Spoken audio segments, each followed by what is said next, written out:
तो खुदावन के नाम में आप सबके सलामती हो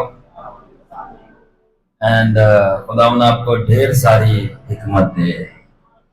आमीन। बरकतों का हो गया है जमाना पुराना, हिकमत का जमाना ना होगा पुराना। तो आज हमारे पास हम एक बहुत ही स्पेशल, मैं आपके लिए वंडरफुल इंसाइट एंड ट्रूथ लेके आया हूँ। एंड बहुत सारे लोग वंडर कर रहे होंगे, they will be wondering why in the world in the church I am wearing this lab coat। मैं क्यों ये लैब कोट पहन के, बाय द वे ये मेरा लाइफस्टाइल है, दूसरों को पहनाता हूँ, आज मैंने खुद पहना है। There's a reason। क्योंकि जब मैं yesterday मैं खुदावन की प्रेजेंस में था, बाइबल स्टडी कर रहा था, तो खुदावन ने मुझे जबरदस्त इंसाइट देना शुरू की वर्ड ऑफ गॉड से, बहुत जबरदस्त बातें सिखाना शुरू की होली स्पिरिट ने। तो उसका मफहूम जो था वो कनेक्ट करता था इन सारी चीजों से। ऊपर से आज ईद पेंटिकॉस्ट का दिन भी है। तो मतलब हम रिमेम्बर करते हैं, अब टेक्निकली एग्जैक्ट डेट तो नहीं है कि आज रूल कुदस नाज़िल हुआ था, but it's just a memory, that's a good thing. But मैं पेंटिकॉस्ट पे प्रीच नहीं करूंगा। उसकी दो चीजें वजूहात हैं। नंबर वन, पूरी हिस्ट्री पेंटिकॉस्ट की मैंने डिफाइन किया, यूट्यूब पे जाके देख लो, आपको अच्छी तरह पता चल जाएगा क्या है और क्या नहीं है ईद पेंटिकॉस्ट, बहुत पता चल जाएगा। सेकेंड, होली स्पिरिट में मेरी लाइफ गुजर गई है, होली स्पिरिट पे 17 साल का तब से बताते हुए। और ऐसा नहीं कि रेवलेशंस खत्म हो गए, बल्कि कुछ ऐसे रेवलेशंस हैं जो अभी कलीसिया हजम करने के लिए तैयार नहीं है।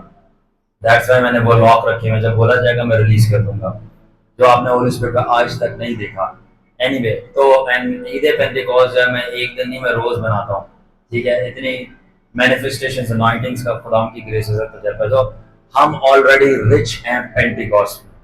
और मजे की बात यह है कि पेंटिकॉस्ट तो ये ट्रेडिशनल एग्जाम्पल, पेंटिकॉस्ट का लेना देना रूल कुदस के साथ नहीं है। वो एक ईद थी, होली स्पिरिट उस दिन आया था, वो दिन पेंटिकॉस्ट था, वो पेंटिकॉस्ट होली स्पिरिट नहीं है। That is another thing. तो हम अपने टॉपिक पे आएंगे and I will continue the topic. और आज हमारा जो हम एक वंडरफुल ट्रूथ सीखेंगे। आप सब एक्साइटिंग है? आपको पता है मैं बोर नहीं करता होता,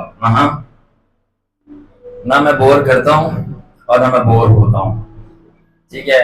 तो जब मैं बोर नहीं करता तो मैं लोगों को जाने नहीं देता, और अगर मैं बोर नहीं होता तो मैं फिर जाता नहीं हूँ, और अगर मैं बोर हो जाऊं तो चुप करके वहां से चला जाता हूँ।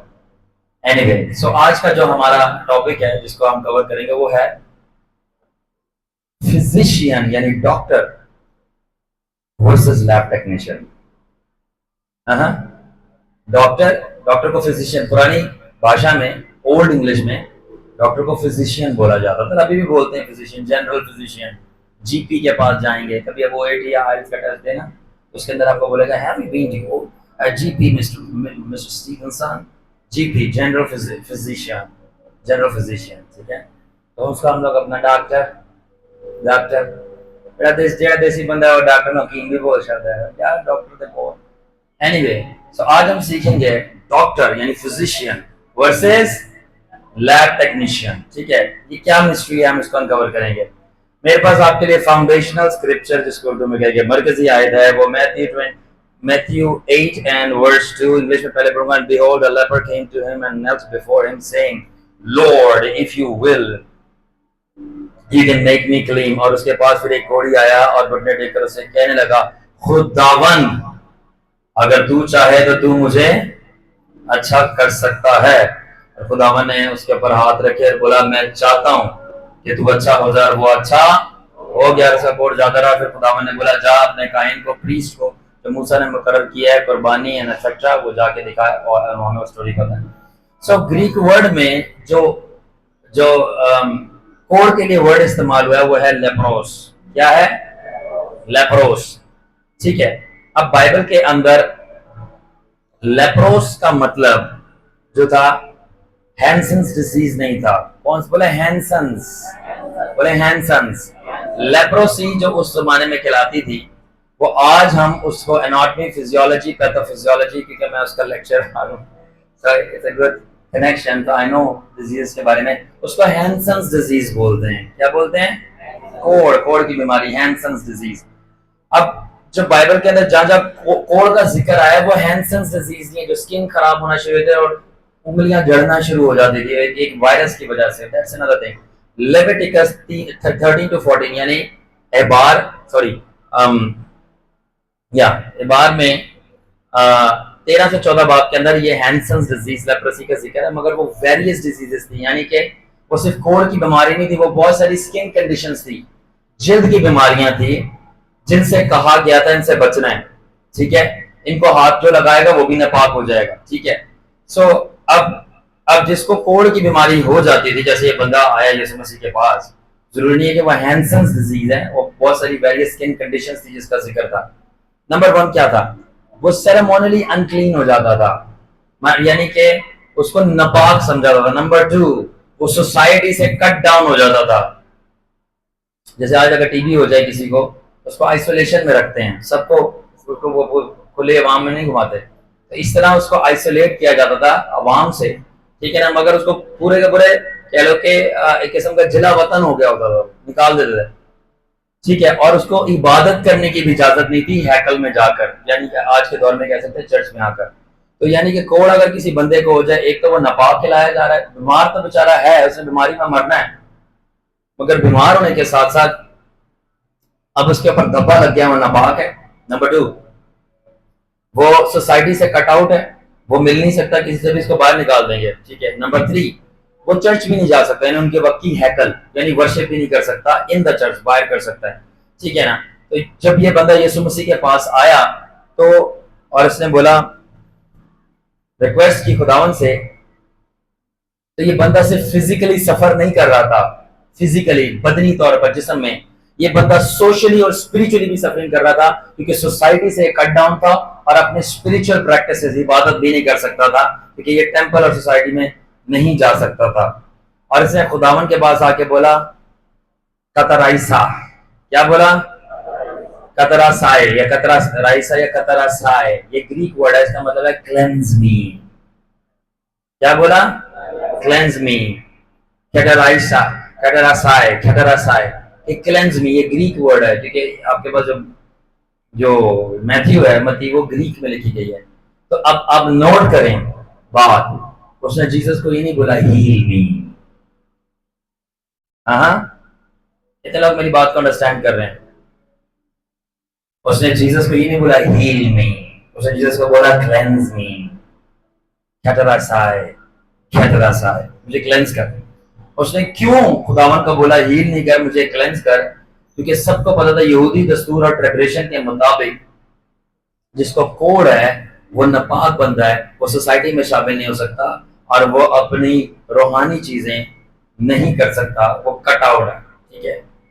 तो जब वो जीसस के पास आके बोल रहा है कैटराइसा क्लेंज मी, एक बहुत बड़ा मसला है, यू नो।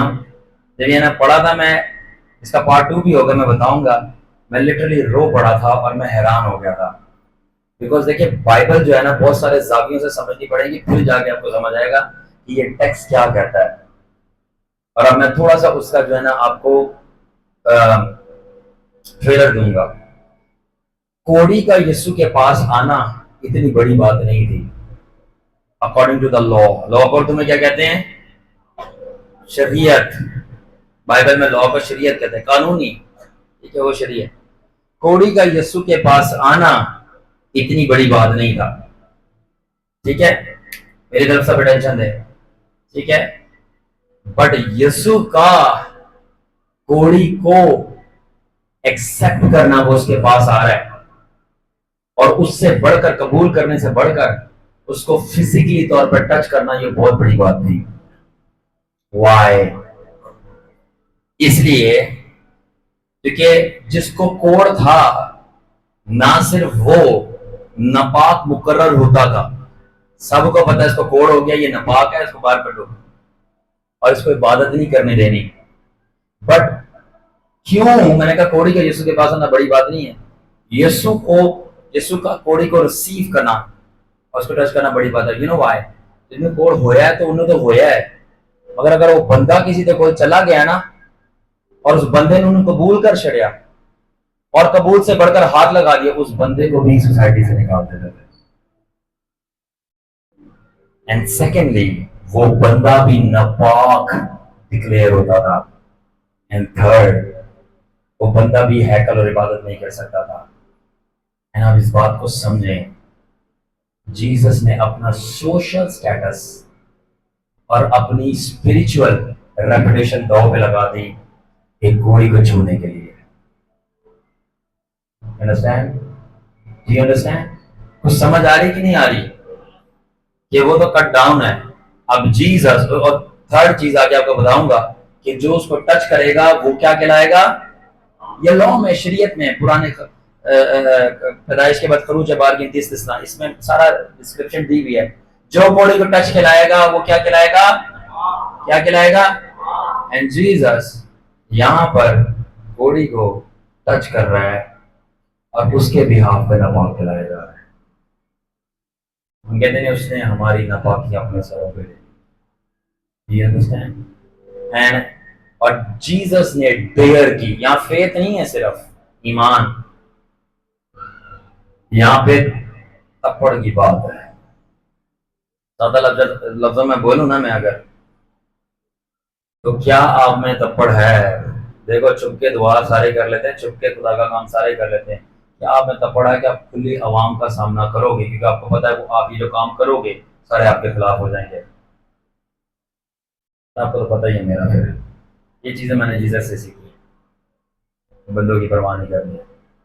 जीसस को पता था कि लॉ के मुताबिक अगर मैं इस बंदे को टच करूंगा, हीलिंग बात ही कर, मैं सोसाइटी में अनक्लीन डिक्लेयर होगा।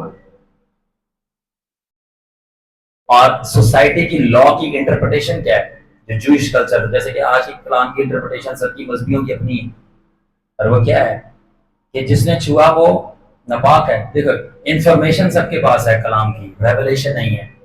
और जिनके पास रेवलेशन नहीं है, मेरी बात जरा गौर से सुनिएगा, जिनके पास रेवलेशन नहीं है वो उनके ऊपर जुल्म ढाएंगे और उनको अटैक करेंगे, मारने की कोशिश करेंगे जिनके पास रेवलेशन है। और वो कौन लोग होंगे? जिनके पास इंफॉर्मेशन थी, सिर्फ रेवलेशन है, भेद, छुपी हुई बात आपको समझ आ रही है, सब पता लग गई है। इंफॉर्मेशन है, सिर्फ पता है, मगर रेवलेशन है, भेद की बात पता है, छुपी हुई बात पता है। सो जो इंफॉर्मेशन वाले थे फकी फरीसी, उनको ये पता था कि कोड़ी को हाथ नहीं लगाना वरना नापाक हो जाएगा, इसको सोसाइटी से लगा निकाल देना है। और जीसस के पास इंफॉर्मेशन नहीं है लॉ की, उसके पास रेवलेशन है। उसको पता है जब मैं इसको हाथ लगाऊंगा मुझे पता है कॉन्सिक्वेंसेस क्या होंगे, बट कोड मुझे नहीं लगेगा, बल्कि मैं रिवर्स कर दूंगा चीजें। रेवलेशन क्या था?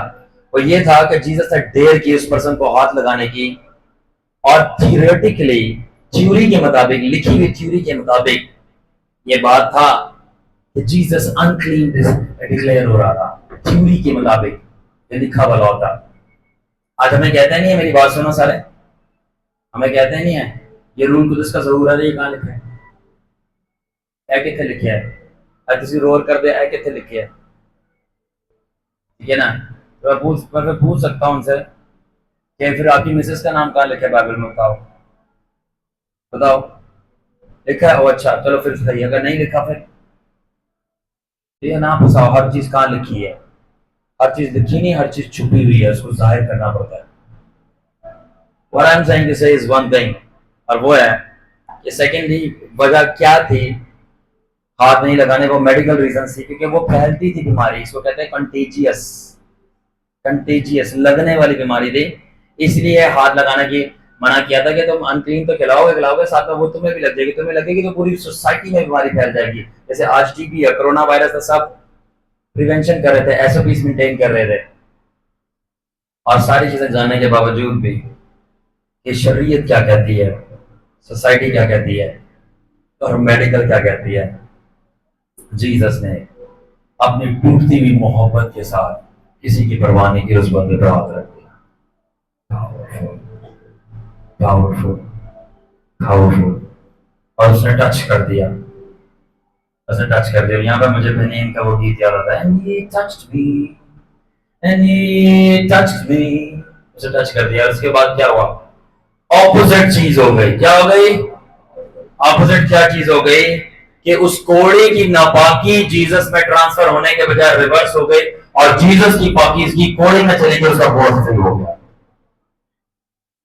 और नापाकी और अनक्लीननेस जीसस में आने के बजाय रिवर्स हो गया, जीसस ने लिटरली लॉ को रिवर्स कर दिया, और उसका कोड जीसस में आने के बजाय मेडिकली तौर पर, और जीसस स्पिरिचुअली तौर पर नापाक कंसिडर होने के बजाय उसने मेडिकल को और स्पिरिचुअल को रिवर्स कर दिया।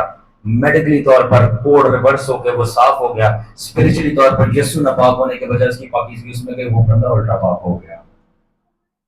एंड दैट इज व्हाई मैं कलाम का रेवलेशन समझता हूं। मैं तभी कहता हूं नए अहदनामा के लोग जो उसके लहू से खरीदे गए हैं और उसकी नई मैं में शामिल हैं, मैं उसकी वो दुख हैं जिसके वसीला से हमें जोड़ा गया है। हमें कोई रस्सियों के साथ खुदा के साथ बांधा नहीं किया गया, हमें खुदावन यीशु के जख्मों के साथ खुदा के साथ बांधा गया। इसलिए हम खुदा के पास पाक होकर नहीं आते, हम इसलिए खुदा के पास पाक होकर हम खुदा के पास पाक होने के लिए आते हैं। Huge difference. ये फिलोसॉफिकल लाइन है, इसके ऊपर सोचो। हम खुदावन के पास पाक होकर नहीं आते। अगर आते तो फिर वो क्यों आए और जान क्यों दी? हम खुदावन के पास पाक होने के लिए आते हैं, हम पाक होने के लिए आते हैं। और ये सीन इतना क्यों शॉकिंग है? क्योंकि ये मैन जीसस को पब्लिकली अप्रोच कर रहा है और सारे अवाम उसको देख रही है, एंड जीसस किसी के बाप से नहीं डरता क्योंकि वो अपने बाप से डरता है, और वो उसको आने दे रहा है कम। और उसको पता है कि मैं करूंगा तो सारे इर्द क्या करेंगे। जैसे आपको पता है कि अगर मैं होली स्पिरिट की पावर में फ्लो करूंगा तो जिनको नहीं समझता वो क्या करेंगे, मगर कौन परवाह करता है वो क्या करेंगे, वो क्या करेंगे। क्या कभी उन्होंने सोचा है कि यीशु का बाप उनके साथ क्या करेगा? ये नहीं सोचा तो ना। अब मैं आपको एक्सप्लेन करने के लिए जीसस की greatness that is beyond law, अब मैं आपको एक एनालॉजी दूंगा। क्या दूंगा? एनालॉजी सर्च करोगे क्या चीज होती है एनालॉजी, इसको पढ़ो जाकर, ठीक है ना। एनालॉजी सादा लफ्जों में मिसाल दूंगा, ठीक है ना, और आपको पता चलेगा मैंने ये कोड क्यों पहना, just to give you little demonstration and connect you, ठीक है ना। कितने यहाँ पे मेडिकल साइंसेस से, चाहे नर्स हो, फार्मेसी हो, डीपीटी हो, बीडीएस हो, कितने बच्चे हैं कनेक्टेड? सारे वो मेरे साथ रिलेट कर। और जो नहीं भी हैं खैर है, वो डॉक्टर के पास तो जाते ही है ना। चलो अगर डॉक्टर नर्स नहीं हो तो मरीज तो हो ना मरीज तो हो जाते तो वही बात हो गई। अब आप एनालॉजी सुने। लॉ जो है ना, कानून, शरीयत, लॉ, ठीक है, शरीयत जो है ना वो लेबोरेटरी के अंदर ब्लड टेस्ट की मान्यता है। क्या चीज? शरीयत, इंग्लिश में लॉ बोलते हैं। लॉ जो है ना, लॉ, शरीयत को इंग्लिश में लॉ कहते हैं। जो पुराना अहदनामा शरीयत, वो लैब की मान्यता है, लॉ एंड लैब, ठीक है। क्या मतलब? जिस तरह लैब में आप अपना खून भिजवाते हो, ठीक है, और वो खून की इंस्पेक्शन होती है और मेडिकल असेसमेंट होती है for the purpose of diagnosis. आपके खून को डायग्नोस करने के लिए इसमें क्या बीमारी है, क्या मसला है, ठीक है, ताकि वो पता चले, ठीक है। तो इसी तरह जो लॉ खुदा ने दिया था वो सिर्फ आपका मसला डायग्नोस करता है, आपके अंदर क्या मसला है। So law is like a blood test run for inspection or medical assessment for the purpose of diagnosis. That's all that the law can do. क्या मतलब? कि लॉ जो है वो ब्लड टेस्ट की तरह है, जो सिर्फ जो लेबोरेटरी में रन होता है वो आपका मसला बता सकता है, इससे ज्यादा नहीं। यानी कि लॉ जो है एक डायग्नोस्टिक टेस्ट की तरह जो आपकी रिपोर्ट तैयार कर सकता है, इस बंदे में ये मसला है, ये बीमारी है, ये बुराई है, और वो एक बंदे की से स्टेट ऑफ एरर बता सकता है कि इसके अंदर ये खराबी है। जिस तरह ब्लड टेस्ट की रिपोर्ट जब आप करवाते हैं वो आपके अंदर जो बीमारी है, जो मसला है वो बताती है, मगर उससे आगे कुछ नहीं कर सकती। तो जो लॉ है, शरीयत है, वो सिर्फ आपके ऐप बताती है में ये मसला है, ठीक है। अब मैं ये क्यों पावरफुल है, आप जब आगे सुनते जाएंगे आप हैरान हो जाएंगे और खुश भी होंगे। तो लॉ लैब टेस्ट की मान्यता है। जिस तरह लैब टेस्ट जो है, कितने लोगों ने कभी अपना सीबीसी करवाया, ब्लड टेस्ट करवाया? सीबीसी, यूसी, क्रेटिनिन, ठीक है ना, एलएफटी वगैरह वगैरह। तो जब वो रिपोर्ट आती है आपके पास, ठीक है ना, आपके पास रिपोर्ट आती है, लेट्स से आपका एचबी लेवल ड्रॉप आ रहा है, 9 आ रहा है, ठीक है। अब मुझे पता जब एचबी ड्रॉप आ रहा है, क्या लैब टेस्ट जो आपके हाथ में आई है वो रिटन डॉक्यूमेंट वो आपको ठीक करता है? क्या वो आपको शिफा देता है? क्या वो आपको ट्रीटमेंट प्लान बताता है? क्या वो आपका इलाज करता है? नहीं करता ना। यही तो मैं बताना चाह रहा हूं। लॉ जो है वो लैब टेस्ट की रिपोर्ट्स की तरह, जिस तरह लैब टेस्ट की रिपोर्ट आपको ट्रीटमेंट प्लान नहीं देती, इस तरह जो लॉ है वो आपकी प्रॉब्लम्स का सोल्यूशन नहीं बताता। The law does not provide a treatment care plan, ठीक है, but because in the laboratory the blood test are only run but no blood treatment is done. Laboratory के अंदर जब आपने कभी, आपको पता खून की कमी होगी या बीमार रहना शुरू हो गया और इन्फेक्शन आ गया है, ठीक है ना, आपको चेक करना है, तो आप अपना खून जो लेबोरेटरी छोड़ के आते हो, ड्रॉप करके आते हो, हाँ, सैंपलिंग करते हो, ऐसे ही है। तो जब आप लेबोरेटरी में छोड़ के आते हो ब्लड अपना, तो क्या वो लेबोरेटरी टेक्नीशियन वहां पे आपका इलाज करता है? सिर्फ डायग्नोस करके देता है ना, ठीक है। इसलिए लेबोरेटरी में आपकी डायग्नोसिस होती है, ट्रीटमेंट नहीं होती। और लेबोरेटरी के अंदर एक टीम होती है, सुनते जाइएगा, और वो टीम जो होती है ना, जनरली 3 लोगों की होती है, ठीक है, डिटेल में नहीं जा रहा। जनरली एक बंदा होता है फिलोबोटमिस्ट। कौन होता है? फिलोबोटमिस्ट वो होता है जिसने खून निकालना आता है, फिलोबोटमिस्ट होता है। दूसरा होता है लैब टेक्नीशियन, जिसने मशीनों के ऊपर आपका टेस्ट रन करना होता है। और एक थोड़ा हायर क्लास का होता है जो, जिसको कहते हैं लैब साइंटिस्ट, जो डीप चीजें देखता है। एनीवे, अब मैं इनकी जेडीज बताऊंगा, जॉब डिस्क्रिप्शन, ठीक है। और वो ये है, फिलोबोटमिस्ट का काम, जिसने खून लेना होता है, इसका सिर्फ काम होता है कि वो पेशेंट का या जो भी मरीज है वो सिर्फ खून लेता है, और खून के अंदर पड़ा होता है डेटा, आपका डेटा। और डेटे को जो खून में पड़ा है कहते हैं जीन्स। कहते नहीं, हम पापा से मिलता ही है, ठीक है। वो क्या है, क्यों डेटा पड़ा, डेटा ट्रांसफर होता है थ्रू जीन्स, और वो किसके अंदर पड़ा हुआ? ब्लड के अंदर, ठीक है ना। तो जो फिलोबोटमिस्ट है ना, वो बिल्कुल स्क्राइब्स की तरह थे। स्क्राइब्स, फकी फरीसी, फकिया एंड फरीसी। फरीसीस को इंग्लिश में कहते हैं फैरिसीज, और फकिया को इंग्लिश में कहते हैं स्क्राइब्स। स्क्राइब वो बंदा होता था जो लिखता था, फकिया। तो फिलोबोटमिस्ट जो है वो डेटा कलेक्ट करते हैं। तो स्क्राइब का भी काम यही था, अगर आप पढ़ो, सिर्फ डेटा कलेक्ट करना। कहते हैं ब्लड कलेक्शन वाले आ गए हैं, कितने लोग रिलेट करें मेरे साथ? हॉस्पिटल वाले, क्या ब्लड कलेक्शन वाले आ गए? क्या मतलब, ब्लड के अंदर जो डेटा कलेक्शन वाले आ गए हैं, इससे ज्यादा वो कुछ नहीं कर सकते। और जो फकिया हैं यानी स्क्राइब्स हैं, वो डेटा कलेक्ट करके फिलोबोटमिस्ट किसको दे देता है? लैब टेक्नीशियन को, कि आप इसकी डायग्नोसिस कर।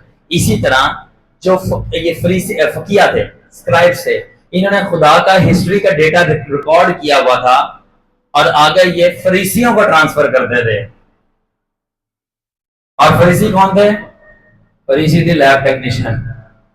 और वो डेटा लेके, अच्छा खुदा ने ये जमाना में ये बोला, वो लोगों के ऊपर रखते थे और उनकी डायग्नोसिस चलाते थे। खुदा ने बोला ये नहीं करना, ये कर रहा है, ये आरामकार बन रहा है, उसकी डायग्नोसिस कर रहे हैं। अच्छा खुदा ने बोला शराब ना पीना, शराबी है। खुदा ने बोला चोरी ना करना, चोर आ रहे हैं। वो लोगों की डायग्नोसिस कर रहे हैं। बट मैंने कहा लेबोरेटरी के अंदर और ब्लड टेस्ट के जरिए डायग्नोसिस होती है, ट्रीटमेंट केयर प्लान नहीं होता। तो फकी फरीसी जो थे वो लोगों के अंदर सिर्फ ऐब निकाल रहे थे, क्योंकि वो इससे ज्यादा कर ही क्या सकते थे, क्योंकि उनके पास यही इक्विपमेंट थी। और वो ऐब निकाल के उनके ऊपर जो है इल्जाम लगा रहे थे, ठीक है ना। क्योंकि इससे ज्यादा लैब टेक्नीशियन, फिलोबोटमिस्ट कुछ नहीं कर सकता। तो फिर फेरिसी जो है वो लैब टेक्नीशियंस हैं, ठीक है। फिर क्या होता है कि वो सिर्फ आपकी प्रॉब्लम की रिपोर्ट्स क्रिएट कर सकते हैं विदाउट हेल्पिंग अ पर्सन।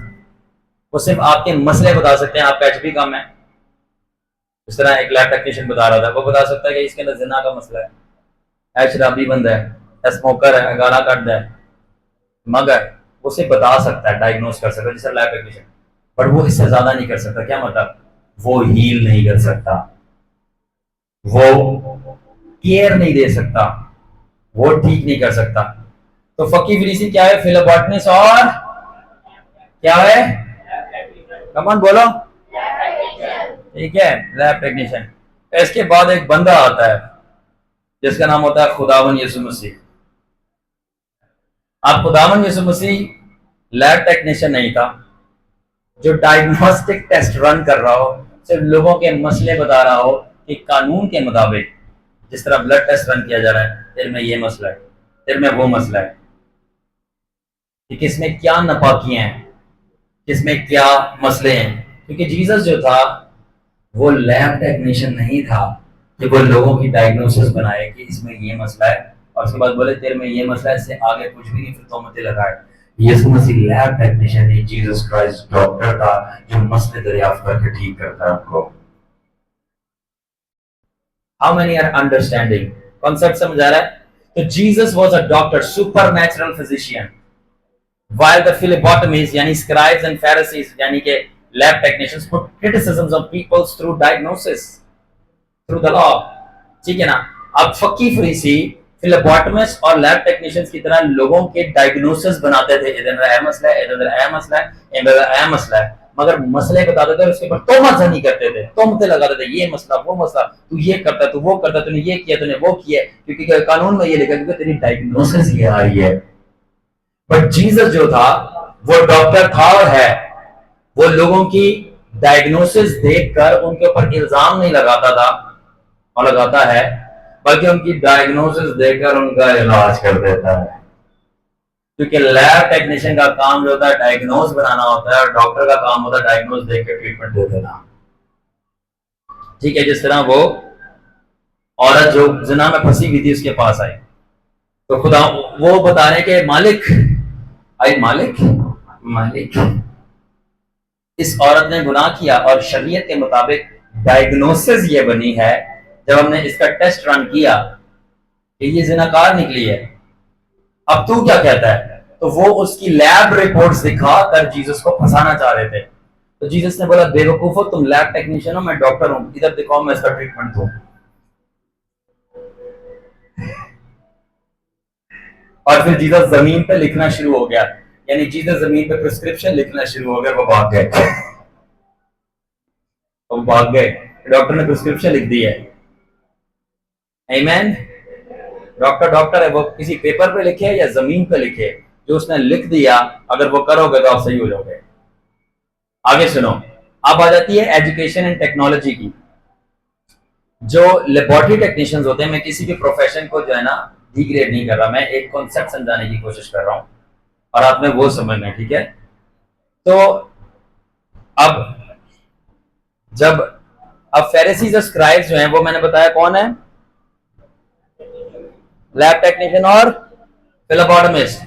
अब मजे की बात है, और जो हाई प्रीस्ट है अनान साहब, हाई प्रीस्ट सरदार खान, वो लैब साइंटिस्ट हैं, बड़े ओहदे पे बैठे हैं ना, हायरार्की है। अब मजे की बात है कि इनकी एजुकेशन जो होती है ना, दरअसल लैब टेक्नीशियंस की, फिलोबोटमिस्ट की, वो एज कंपेयर टू डॉक्टर जिसने एमबीबीएस किया हुआ है बहुत थोड़ी होती है। ठीक है, एमबीबीएस डॉक्टर होता है, एमबीबीएस फिर एफसीबीएस एंड देन सो ऑन, आगे स्पेशलाइजेशन वगैरह तजर्बा करते करते 12-13 साल लग जाते हैं प्रॉपर डॉक्टर को तैयार होने के लिए। जो लैब टेक्नीशियन होता है वो सिर्फ 1 साल का कोर्स करके बैठ जाता है और वो ब्लड टेस्ट लेकर कहता है मैं बहुत एक्सपर्ट हूँ। हाँ, वो ब्लड टेस्ट लेने में एक्सपर्ट होगा, हाँ वो ब्लड टेस्ट रन करने में मशीनों पे एक्सपर्ट होगा, इलाज करने में नहीं, क्योंकि इलाज के लिए 12-13 साल लग जाते हैं। जिस तरह मेरा ये 12वां साल है इंजीनियरिंग कोर्ट करने में। तो इन क्राइस्ट जीसस हम उसके स्पिरिचुअल नर्सेस हैं और वो हमारा डॉक्टर है, और वो रहमा वचन जो हमारे ऊपर उतरता है वो हमारी प्रिस्क्रिप्शन है। और जब हम उस नर्स उस प्रिस्क्रिप्शन के ऊपर अमल करता है तो वो लोगों को दवाइयां देता है, और वो दवाइयां क्या है? वो प्रोफेसी है, वो हीलिंग है, वो डिलीवरेंस है, और लोग फिर ठीक हो जाते हैं। फिर लोग बोलते हैं हमें उस नर्स के पास जाना है, यानी उस मैन ऑफ गॉड के पास जाना है, क्योंकि उसको अच्छे डॉक्टर का पता है। नर्सेस के पास नंबर होता है ना डॉक्टर्स के, ठीक है, कोलैबोरेशन में काम करते हैं। लाइकवाइज तो अब जो एजुकेशन होती है लैब टेक्नीशियंस और फिलोबोटमिस्ट की, वो एज कंपेयर टू एमबीबीएस बहुत थोड़ी होती है। एमबीबीएस डॉक्टर डॉक्टर होता है, ठीक है ना।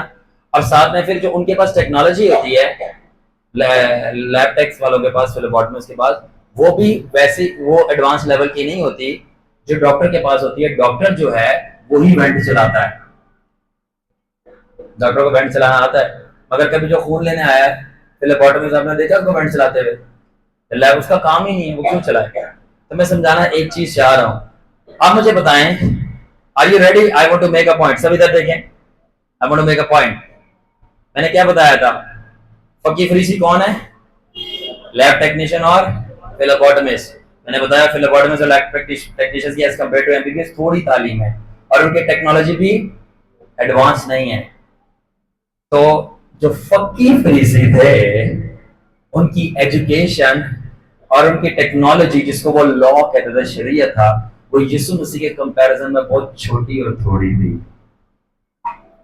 यू सी, पर जब जीसस की बात है, जीसस लैब टेक्नीशियन नहीं, वो डॉक्टर था और उसने एमबीबीएस हेवन से किया हुआ था,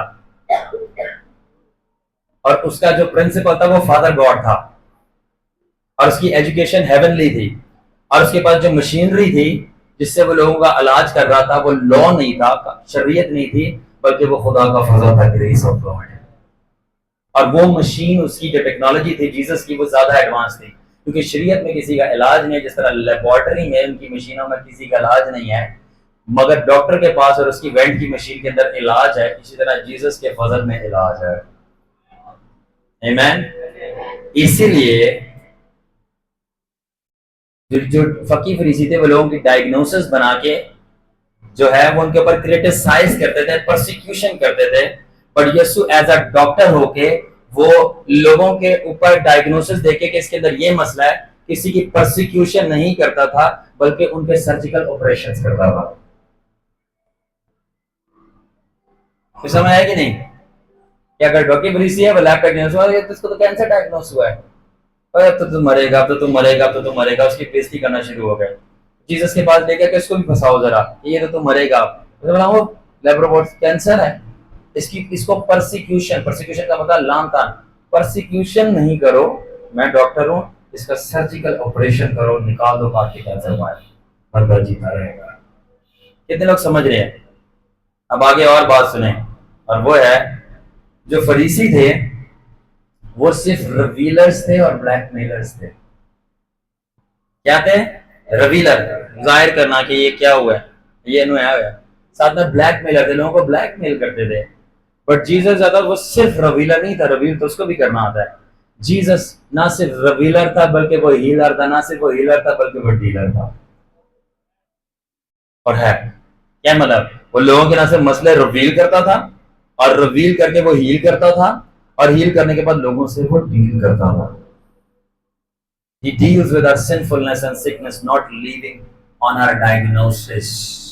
लैब टेक्नीशियंस डायग्नोसिस बनाकर छोड़ देता है बंदे को, कि तेरा ये मसला है, मगर डॉक्टर डायग्नोसिस देके छोड़ नहीं देता, वो वहीं से तो शुरू करता है इलाज करना, और इलाज करने के बाद क्या करता है, फॉलो अप पे आ जाना, वो कभी नहीं छोड़ता। तो जीसस इज अ डॉक्टर। तो लोग जो है सिर्फ रिवीलर है, वो आपको अटैक करेंगे, उनको पता तो चल गया आपके गुनाह के बारे में, आपकी कमजोरी के बारे में, उसके बाद क्या, उसके बाद बस अटैक करेंगे, मारेंगे, जलील करेंगे, लानत करेंगे, छोड़ देंगे। मगर डॉक्टर ऐसा नहीं करते, जब उनको बीमारी का पता चल जाता है, वो वहां इलाज करना शुरू कर देते हैं। तो या तो वो आपको, उनके पास जो लोग रिवीलर होते हैं, फकीर फरीसी, या तो उनके पास कोई ट्रीटमेंट प्लान नहीं होता, या तो उनके पास गलत ट्रीटमेंट प्लान होता है।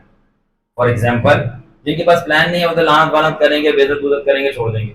अब जिनके पास गलत ट्रीटमेंट प्लान है, क्योंकि नीम हकीम खतरा है जान, जिन्हें सीखी है नहीं, वो क्या करेगा, अच्छा बच्चे को या किसी बेटी को गुनाह में देख लिया, अब उसको बोलेगा तू खुदा को छोड़ दे, आई सीन, उसको बोलेंगे अब तू दुआ करना छोड़ दे, तू किस काम का, आई सीन। उसको बहाल नहीं करेंगे, उसका इलाज नहीं करेंगे। अब मैं बताऊं, अब ये जो भी ऐसा करता है, जो भी पास्टर ऐसा करता है कि एक बेटा या बेटी गुनाह में फंसा हुआ है, उसकी मदद करने के बजाय, उसको गुनाह से निकालने के बजाय उसके ऊपर लानतान शुरू कर देंगे, ठीक है ना, तो उससे जाके बोल रहे हो, पूछे जाके, जब तेरी बेटी डेट मार रही थी, मां जा रही थी, तब तक तूने इलाज नहीं किया उसका? Come on. आपका बेटा जो शीशा बार में घुसा हुआ था, आपको वो नजर नहीं आया, वो ठीक है, लैब टेक्नीशियन सीधे हो जाओ, डॉक्टर आ गया। तो वी प्रोवाइड ट्रीटमेंट केयर। तो यीशु मसीह के जो बच्चे हैं आगे, यीशु ने बच्चे भी अपने एमबीबीएस से कम नहीं रखे हुए, बीएसएन, एमएसएस, एमएसएन, एमबीबीएस, एफसीबीएस से नीचे नहीं रखे, स्पिरिचुअल। वो लोगों का इलाज करते हैं जाके, ना कि उनके बीमारियां देख के, डायग्नोसिस देख के उनके लानते शुरू कर देते हैं, लानते शुरू कर देते हैं। इन्हें वाली पहनी है, इन्हें टोपस पहना हुआ है, इसने टैटू बनाया हुआ है, इसने कान छिदवाए हुए हैं, इसने पता नहीं क्या छिदवाया हुआ है, उसने तो सिर्फ कान छिदवाया हुआ, तुम तो लोगों को छेद रहे हो। You are destroying people. खुदा का कलाम लेके उनको तबाह कर रहे हो। ये नहीं कि खुदा का कलाम लेके उनको बहाल करो। फकी फरीसी यही कर रहे थे, शरीयत लेके उस जिनाकार औरत को गरक करना चाह रहे थे और साथ में यीशु को भी फंसाना चाह रहे थे। उसकी लैब रिपोर्ट दिखा के, जैसे मतलब बेवकूफ मैं डॉक्टर हूँ, मेरे को लैब रिपोर्ट दिखाओ, ये मेरे को तुम फंसा नहीं रहे बल्कि तुम उल्टा मौका दे रहे हो कि मैं इसका इलाज करूँ। आगे क्या होता है? आगे ये होता है कि जिस तरह लैब रिपोर्ट्स डॉक्टर को जो है ना और ज्यादा बड़ा कर देती हैं, छोटा नहीं करती। क्यों? क्योंकि डॉक्टर को अपॉर्चुनिटी, जिस तरह लैब रिजल्ट्स डॉक्टर की पर्सनालिटी को और ज्यादा बड़ा कर देती हैं कि तुम मेरे पास डायग्नोज लेकर आओ, मैं तुम्हें इलाज करके दिखाऊंगा। इसी तरह जीसस कहता है तुम मेरे पास शरीयत की वजह से लोगों के गुनाह लेके आओ, मैं माफ करके दिखाऊंगा। दोबारा बोलूं, आपको पावर मिलेगी इस बात से। जिस तरह लैब रिपोर्ट्स डॉक्टर की पर्सनालिटी को और ज्यादा बड़ा कर देती हैं कि तुम मेरे पास डायग्नोसिस लेकर आओ, मैं तुम्हारा इलाज कर दूंगा। जीसस कहता है तुम शरीयत की वजह से अपने गुनाह मेरे पास लेके आओ, जो जाहिर हो गए मैं उनको माफ करके दिखाऊंगा और मिटा करके दिखाऊंगा, ना कि तुम्हारा तोहमत लगाऊंगा। You understand? दैट्स व्हाई गुनाहगार जीसस से मोहब्बत करते हैं और उन लोगों से जिनमें जीसस काम कर रहा होता है।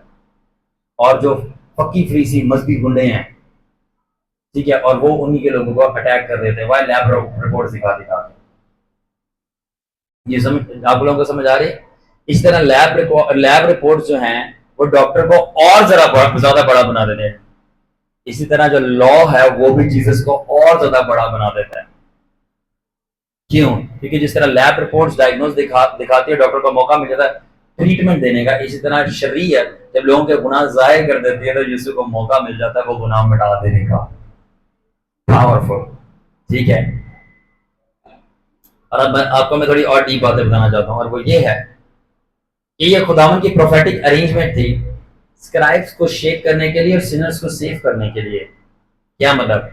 कि यीशु ने कभी भी शरीयत को मैग्नीफाई नहीं किया, बड़ा नहीं किया। इस तरह डॉक्टर जो होता है, जो रिपोर्ट्स आती हैं, चाहे उसके अंदर कुछ भी आपका मसला सामने आ जाए, वो उसको कभी बड़ा नहीं करता।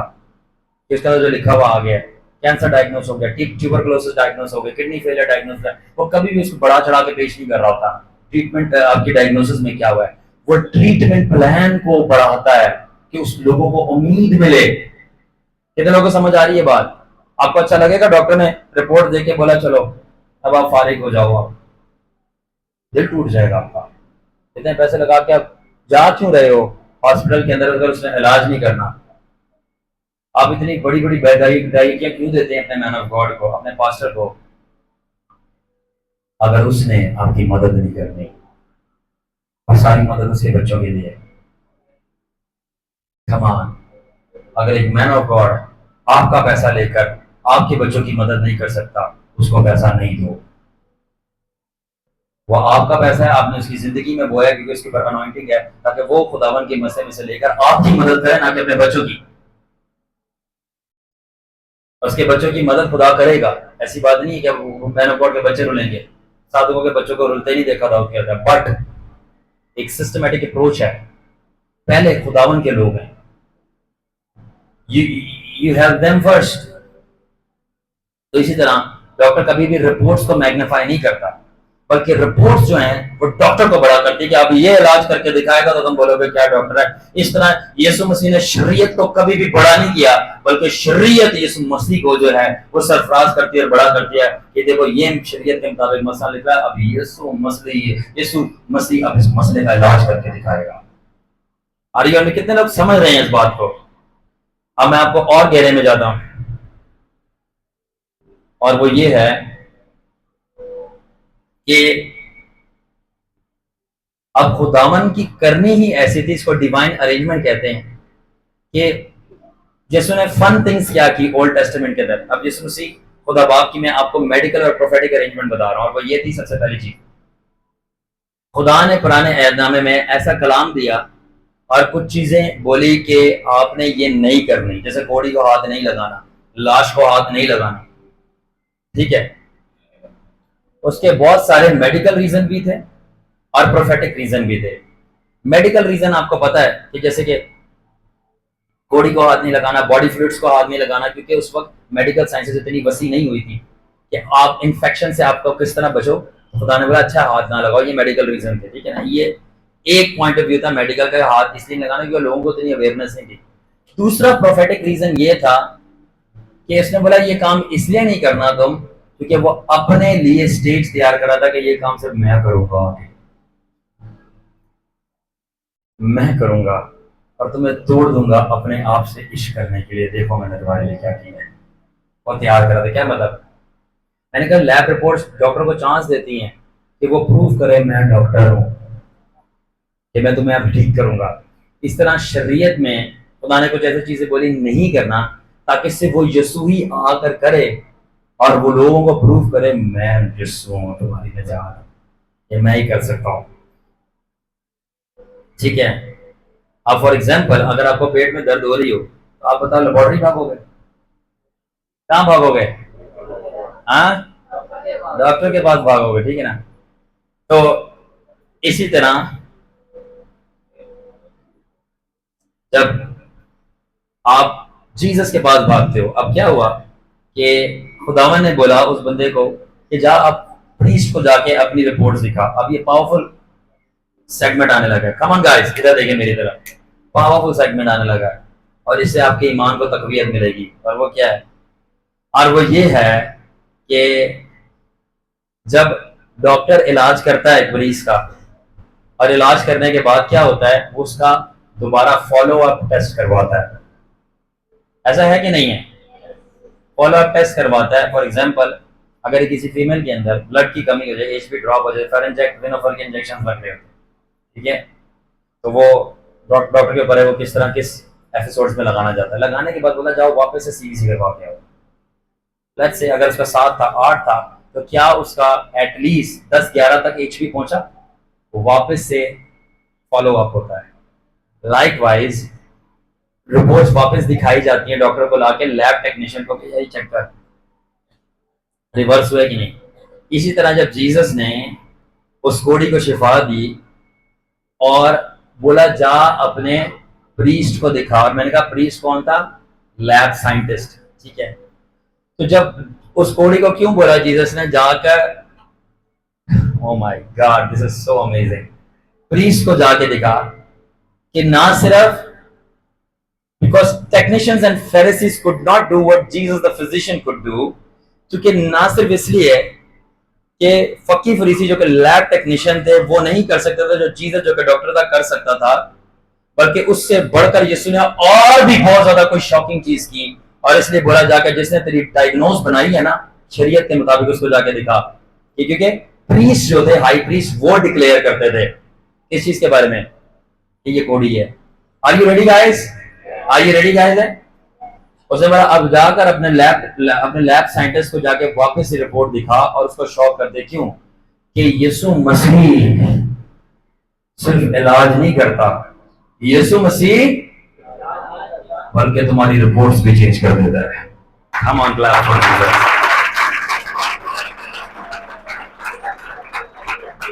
And the Lord was, मैं कमरे में जब बैठा खुदा के साथ, and the Lord said, Sharon, I am the one who changes thy reports. I am the one who changes thy reports. Report में आ रहा है ये मरेगा और जीसस कह रहा है नहीं ये बचेगा, मैं इसकी रिपोर्ट चेंज कर रहा हूं।